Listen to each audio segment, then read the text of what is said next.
नमस्कार दोस्तों, Hindi chess base India channel पर मैं निखिलेश जैन आप सभी का हार्दिक अभिनंदन करता हूं। दोस्तों एक बार फिर मैग्नस कार्लसन और विश्वनाथन आनंद जी के बीच की सीरीज़ जो है वो मैं लेकर के आया हूं। ये हमारा 6वां वीडियो है। इससे पहले हम 5 वीडियोस बना चुके हैं और हमने शुरुआत से दिखाया कि कैसे विश्वनाथन आनंद जी लगभग 2008-2009 तक कार्लसन पर भारी पड़ रहे थे। 2009 पे हमने पिछला ही मुकाबला दिखाया जब कार्लसन आनंद जी से जीतने में कामयाब रहे थे। अब आज मैं आपके लिए एक और मुकाबला लेकर के आया हूँ। ये मुकाबला खेला गया 2010 में बिलबाओ में और इस बार विश्वनाथन आनंद जी ने जो है कार्लसन को पलटवार करते हुए हराया। यहाँ पर ध्यान देने वाली बात यह है कि इससे पहले हमने जितने भी मुकाबले देखे उसमें कार्लसन की जो रेटिंग थी वो विश्वनाथन आनंद जी से थोड़ी तो कम ही थी, मतलब कभी 2770 के आसपास थी पिछले मुकाबले में। इस बार जब ये 2010 में क्लासिकल मुकाबला दोनों के बीच हुआ तो कार्लसन ऑलरेडी विश्व नंबर 1 बन चुके थे, मतलब उनकी रेटिंग 2826 हो गई थी। विश्वनाथन आनंद जी की 2800 थी। हालांकि विश्वनाथन आनंद जी अभी भी विश्व चैंपियन थे। तो आइए इस मुकाबले को देखते हैं और देखते हैं कि इस मुकाबले में विश्वनाथन आनंद जी ने काले मोहरों से खेलते हुए कैसे कार्लसन को एक और मात दी। ये मुकाबला कई मायनों में खास है। खास इसलिए भी कि जैसा कि मैंने आपको बताया कि रेटिंग ऑलरेडी कार्लसन की ज़्यादा हो गई थी और ये बहुत ही साफ हो गया था कि आने वाले समय में विश्वनाथन आनंद जी को अगर कोई चुनौती देने वाला है तो वो मैग्नस कार्लसन है। और आगे चलकर 2013 में ऐसा हुआ भी। कार्लसन सफ़ेद मोहरों से खेल रहे थे। शुरुआत हुई E4, E5, knight F3, knight C6, bishop B5, Ruy Lopez opening, knight F6, D3। यहाँ पर आप देखिए कि क्लोज राइलोपेज का सेटअप है।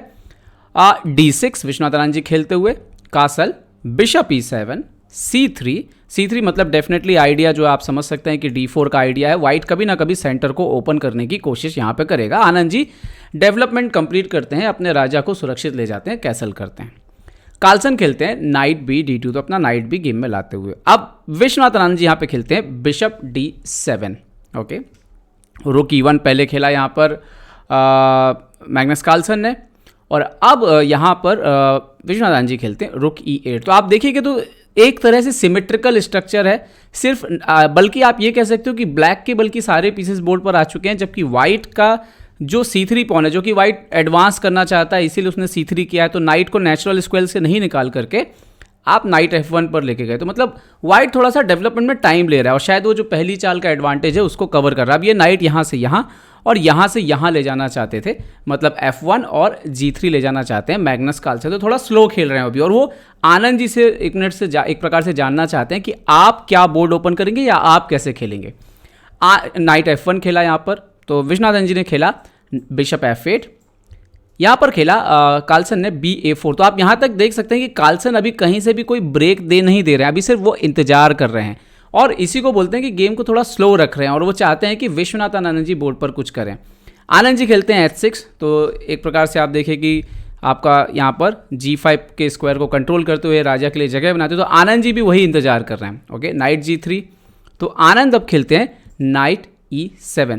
तो वो जो बिशप यहाँ से B5 से A4 खेला गया था उसके पीछे एक रीजन भी था, मतलब ऐसे खाली चाल नहीं थी। वो रीजन ये भी था कि जब भी आनंद जी इसको एक्सचेंज के लिए सामने रखेंगे तो ये बिशप आपके लिए हटाने के लिए जगह भी होगी। ओके, सो नाउ यहाँ पर नाइट E7, तो इन्होंने खेला bishop B3। So now knight G6 Viswanathan Anand ji ने खेला और अब वो स्थिति आ गई कि अब कार्लसन को बोर्ड ओपन करना ही पड़ा, तो उन्होंने खेला यहाँ पर D4। तो आनंद जी बहुत ही एनर्जी के साथ जवाब देते हैं यहाँ पर C5।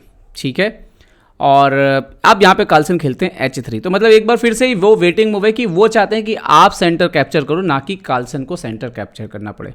आनंद जी एक चाल फिर से डिले करते हैं, क्वीन C7, अपने क्वीन को C7 पे ले गए और अपने दोनों रुक को कनेक्ट कर दिया। अब अगर आप ध्यान से देखो तो विश्वनाथन आनंद जी के तो ऑलमोस्ट सारे मोहरे जो है वो बोर्ड पर आ चुके हैं, जबकि अभी भी ये जो बिशप है लाइट कलर का, डार्क कलर का बिशप जो है मैग्नस कार्लसन का, ये गेम में नहीं आया है अभी तक और इसको प्लेस करना है आपको। अब आपको प्लेस करने के लिए आपके पास ज़्यादा स्क्वायर नहीं है, E3 या D2। तो अब यहाँ पर अभी भी कार्लसन खेलते हैं A4। तो कार्लसन अभी भी वो बिशप को निकालने में डिले कर रहे हैं। आनंद खेलते हैं A6, आइडिया B5। तो यहाँ पर एक्चुअली में आनंद जी की ये बहुत ही स्मार्ट मूव थी और वो चाहते थे कि जब वो A6 हो और यहाँ पर मैग्नस कार्लसन A5 करें और कमिट करें। इसको कमिट मतलब आपने फिक्स कर दिया, वो आपका पॉन जो है वो A5 पे रहने वाला है।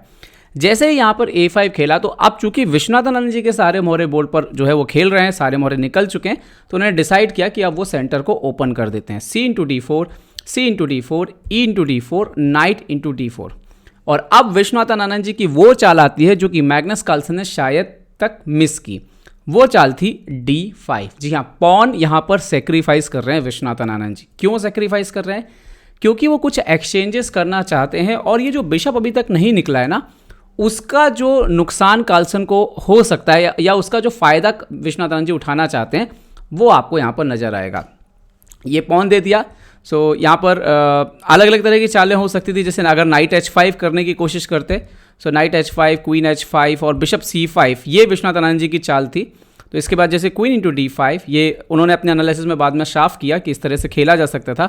बिशप इंटू H3, ऐसा प्लान था उनका। GH3, सो रुके D8, और अभी देखिए क्वीन इंटू F7 मारेंगे आप, नहीं तो और कहाँ जाएंगे आप, वरना D4 का नाइट आपका मर रहा है। तो क्वीन F7, ये सब उनका कैलकुलेशन था। King F7, night F5, bishop B4, रुक E3, so rook D1 check, king G2, knight F4 check, king H2, so rook E5। इसमें पोजीशन जो है वो ब्लैक की इक्वल है, लेकिन ब्लैक को काफ़ी प्ले यहाँ पर मिला हुआ। तो ये प्लान था विश्वनाथन जी ने जो ऑलरेडी कैलकुलेट किया हुआ था। तो मैग्नस कार्लसन यहाँ पे खेलते हैं E इंटू D5, पॉन को मार लेते हैं। अब इसके बाद क्या होता है, गेम थोड़ा तेज़ी से आगे जाता है। रुक इंटू E1, रुक से रुक एक्सचेंज किया, क्वीन E1, सो दूसरा रुक इमीडिएटली आया, तो वो पॉन देने के बदले आपको कुछ क्या मिल रहा है, लगातार आपके मोहरे जो है एक अच्छा मोहरा गेम पे आ गया। ओके, सो क्वीन C3, तो आनंद जी इसको भी एक्सचेंज करते हैं, queen C3, B C3, now rook even check, कोई बिशप नहीं निकला है तो उसका फायदा आपको मिला, किंग H2, और यहाँ पर आनंद जी खेलते हैं बिशप D6। अभी आप देख सकते हो कि ये नाइट को इसको पिन किया हुआ है। अब यहाँ पर अगर आपको मोहरे निकालने हैं तो आपको खेलना तो कुछ ना कुछ पड़ेगा। तो यहाँ पे इन्होंने खेला नाइट C2, मैग्नस कार्लसन ने। देखिए आनंद जी पॉन डाउन है, लेकिन पोजीशन उनकी काफ़ी अच्छी है। तो अभी उन्होंने खेला रुक F1, क्योंकि आप नाइट से मार नहीं सकते, बिशप से बिशप पिन है किंग के खिलाफ। सो बिशप E3, फाइनली उन्होंने निकाला बिशप E3, और नाइट C2 का जो पर्पस था कि रुक को सपोर्ट लगाना है। तो आनंद जी खेलते हैं रुक A1, नाइट A1 और बिशप E5। अब प्रॉब्लम यह है कि C3 का पॉन मर रहा है, आप C4 चल नहीं सकते क्योंकि नाइट मर जाएगा, और ओनली मूव जो यहाँ पे थी वो थी BD4। सो bishop into D4, C into D4, night E7, और जो D5 का पॉन है वो मर रहा है। तो कुछ इस तरह से आनंद जी ने जो है वो गेम में अपना जो पॉन भी वापस ले लिया, और पोजीशन अभी तक का जो प्ले हुआ ऐसा नहीं है कि वाइट माइनस है, लेकिन देखिए जो एक चीज़ हुई थी, एक जो पॉन आपका A5 पे था वो अभी भी A5 पे फिक्स है, और इस पे आनंद जी भी आने वाले समय में टारगेट करने वाले हैं। कैसे वो आपको दिखेगा। अच्छा, तो यहाँ पे उन्होंने खेला नाइट C2 कार्लसन ने। अगर वो D6 खेलते तो नाइट C8 के बाद वो अल्टीमेटली पॉन बचना नहीं था। तो हालांकि पोजीशन ये इक्वल ही रहती, ये कोई विनिंग पोजीशन नहीं है, लेकिन काले मोरों से जिस तरह से आनंद जी उनको परेशान कर रहे थे थोड़ा, उसका असर आपको आगे दिखेगा। अभी नाइट C2 खेला इन्होंने, सो नाइट FD5। तो अब देखिए प्यादे बराबर हो गए, जो पॉन दिया था वो वापस ले लिया। ब्लैक का पोजीशन फाइन है, ब्लैक का स्ट्रक्चर अच्छा है। देखिए ब्लैक के 2 पॉन आइलैंड, एक इधर एक इधर, जबकि अपोनेंट के यहाँ पे 3 पॉन आइलैंड हो जाते हैं, एक यहाँ पर, एक यहाँ पर, और 2 पॉन जो है वो थोड़े अकेले हैं। तो कहीं ना कहीं अगर इसमें थोड़ा सा कोई बेहतर है तो वो विश्वनाथन आनंद जी यहाँ पर थोड़े से बेहतर हैं। तो नाइट C2, तो आनंद जी ने खेला नाइट FD5, नाइट E4। तो अब आनंद जी खेलते हैं B6। अब ये बहुत ही इंपॉर्टेंट मूव है। अब इसमें प्रॉब्लम ये है कि अगर ये इसको मार देते हैं, मान लीजिए B6 को मार देंगे, कभी भी AB6 करते हैं तो नाइट B6, नाइट C5 ये पोजीशन ठीक रहेगा, लेकिन बिशप B5 के बाद इसमें एक बार फिर से ब्लैक को थोड़ा सा चांस रहेगा, क्योंकि आपको याद रहे कि जो किनारे का पॉन होता है वो नाइट्स के लिए काफ़ी ख़राब होता है। तो यहाँ पर कार्लसन ने खेला नाइट E3, और ये बहुत ही इंटरेस्टिंग मूव थी कार्लसन ने जो चाल खेली, लेकिन ये उतनी ही कठिन चाल उनके लिए बनने वाली थी। तो विश्वनाथन ने नाइट इंटू E3 मार लिया, और अब वो खेलते हैं A इंटू B6। दरअसल ये जो प्यादा है ये खतरनाक हो सकता है किसके लिए, ब्लैक के लिए, लेकिन इसके ठीक अगली चाल जो खेलनी चाहिए थी कार्लसन वहाँ पर जो है मिस करेंगे। तो इन्होंने विश्वनाथन जी ने अपना पीस तो बचा लिया, क्योंकि पीस तो चाहिए और वो लगेगा पॉन रोकने के लिए। यहाँ पर जो सबसे सही चाल थी वो थी D5 इसीलिए कि C6 का स्क्वायर ले लिया जाए, ताकि नाइट C6 से पॉन को ना पकड़ पाए। अब पॉन आगे बढ़ रहा है, उसको रोकने के लिए ओनली मूव है बिशप C8, और फिर आप देखिए यहाँ पर G4, so knight D4, knight D6, so bishop B7, इस तरह से गेम चलेगा। Knight B7, so knight C8, bishop A2, so knight into B6। So ये इक्वल था, लेकिन कार्लसन यहाँ पे खेलते हैं नाइट C5 और ये उन्होंने बिशप पर अटैक किया कि उनको लगा कि बिशप हटेंगे फोर्स, और लेकिन यहाँ पर एक गलती हो गई। गलती ये हो गई कि विश्वनाथ आनंद जी ने ढूंढ लिया नाइट इंटू D4। अभी आप नाइट इंटू D7 अगर मारेंगे तो नाइट इंटू B3, अभी पॉन पुश करेंगे तो नाइट C6, आप क्वीन बनाते हैं नाइट B8, लेकिन ये जो कॉर्नर का पॉन है ये बहुत ही खतरनाक होता है और ये क्लियरली विनिंग पोजीशन। आप चाहिए तो इसको बोर्ड पे लगा के देखिएगा। तो इन्होंने खेला B7। अब वो गलती तो हो गई थी, आनंद जी ने गलती ऑलरेडी पकड़ ली थी, पीसअप हो चुके थे पूरा। सबसे पहले नाइट E6 पे प्लेस किया, B8 का स्क्वायर फुल कंट्रोल में। अभी यहाँ पर उन्होंने खेला B4। अभी भी वही स्थिति है जो इससे पहले मैंने दिखाया कि अगर ये मारेंगे तो ये वाला आप बिशप मारेंगे तो हम आपका बिशप मार लेंगे। तो पहले बिशप बचाना पड़ा A4 पे। आनंद जी ने खेला बिशप E8, अपने को जो है वही उसी डायगोनल में रखते हुए नाइट को सपोर्ट लगाते हुए।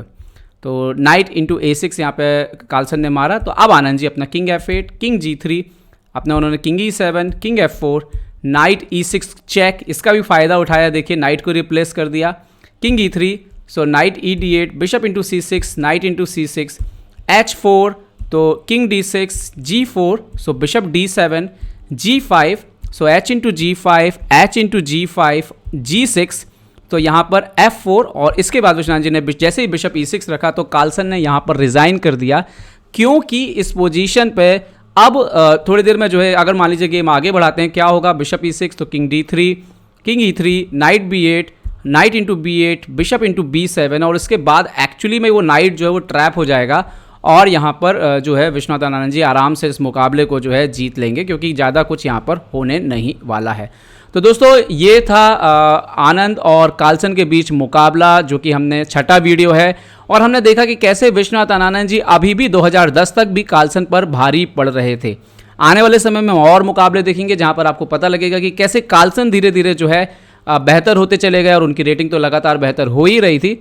तो जुड़े रहेगा इस सीरीज से। अगर आपको ये वीडियोस पसंद आ रहे हो तो लाइक, शेयर और सब्सक्राइब करना ना भूलें दोस्तों। चैनल को ज़्यादा से ज़्यादा हिंदी भाषी में चैनलों तक, लोगों तक इस वीडियोस को पहुंचाएं। और मैं आपको एक और चीज़ दिखाना चाहता हूं, चेसबेस इंडिया ने टी शर्ट लॉन्च किया है विश्वनाथ आनंद जी के ऊपर। ये टी शर्ट जो है आप चेसबेस इंडिया शॉप से जाकर के ले सकते हैं, जहां पर विश्वनाथ आनंद जी का जो है चेहरा आपको नजर आएगा और उनका दिया हुआ एक सेंटेंस वहां पर आपको नजर आएगा। उम्मीद करता हूं कि ये वीडियो आपको पसंद आया होगा। पसंद आया हो तो लाइक, शेयर और सब्सक्राइब करना ना भूलें। देखते रहिए चेसबेस इंडिया के लिए मैं निखिलेश जैन। जय हिंद। तो उम्मीद है आपको हमारे वीडियो पसंद आए होंगे। अपने सुझाव हमें जरूर दें और याद रखें शतरंज की हर छोटी बड़ी खबर के लिए जुड़े रहें चेसबेस इंडिया चैनल से। जी हाँ, चाहे वो खिलाड़ियों के इंटरव्यू या फिर वो खेल का विश्लेषण, चेसबेस इंडिया हमेशा आपके लिए खबरें लाएगा सबसे तेज सबसे जल्दी। सब्सक्राइब करें हिंदी चेसबेस इंडिया चैनल को। अगर आप यूट्यूब पर देख रहे हैं तो सब्सक्राइब करें और साथ ही साथ बेल आइकॉन दबाना ना भूलें दोस्तों, क्योंकि इसी से मिलेंगे आपको सारे नोटिफिकेशन। फेसबुक पर देख रहे हैं तो जरूर लाइक और शेयर करना ना भूलें।